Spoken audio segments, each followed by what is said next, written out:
Hello guys! Kumikita ka ba ng 28,000 to 36,000 monthly? O kaya meron ka mahanap na co-borrower to hit that particular salary? Bakit ka pa magre-renta kung kaya mo namang magkabahay, di ba? Yes, meron akong good news sa inyo dahil meron akong budget-friendly house and lot dito sa Rizal. For Wow! only 6,000 lang monthly, meron ka ng house and lot. Ngayon, nandito ako sa Barangay Pinugay, Baras, Rizal. Marilaki Highway, mga 35 to 30 minutes away, nasa Coglo ka na or MRT Masinag. Dito mismo ang terminal ng bus going to Riverbanks, Marikina. From 4:30 AM to 6 PM, mayroong bus dito. Kaya wala ka nang poproblemahin sa transportation dito. So tara, puntahan natin yung project. Let's go!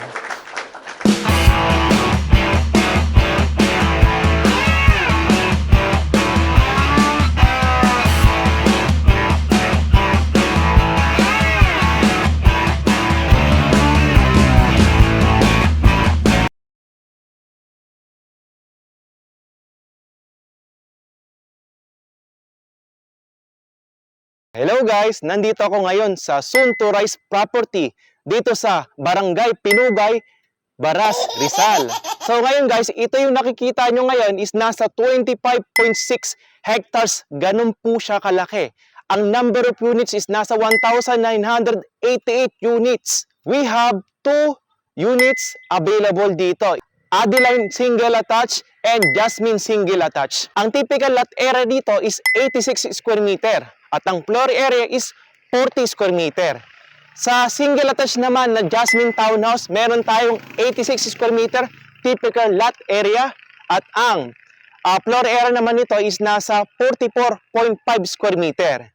Nandito tayo ngayon guys dito sa bandang kubo. As you can see, ito yung kubo natin, ito yung second gate natin. So, sa unang gate natin, pagpasok pa lang natin ng bridge, yun yung first gate. Second gate, at ang third gate natin guys, dun sa bandang dulo, papuntang Pinugay Elementary School. So, sa lahat ng mga hindi pa nakakapag-subscribe sa aking YouTube channel, please subscribe to my YouTube channel, Ahente Property PH. Thank you so much. So, dito guys, ang itatayo ritong mga amenities, meron tayong clubhouse, parks and playground. At sa lahat ng mga lalaki dyan, meron tayong basketball court dito. Dito nga pala sa bandang kanan natin, ito guys yung mismong Palo Alto, tapat mismo natin. That is under Santa Lucia. Kailan ba ang turnover ng property dito? Usually 3 years. So ibig sabihin, kapag nakapag-fully paid ka na ng down payment mo within 2 years, ang construction ng isang property o ng bahay ay 1 year. Pero hindi naman inaabot ng 1 year yon. Pero to be safe guys, 3 years lang turnover ng unit. Okay? So guys, for more information, please subscribe to my YouTube channel. And at kung gusto mo mag-avail dito, please email me at ahentepropert.ph@gmail.com or contact me through my Viber account, WhatsApp 0935 70 771.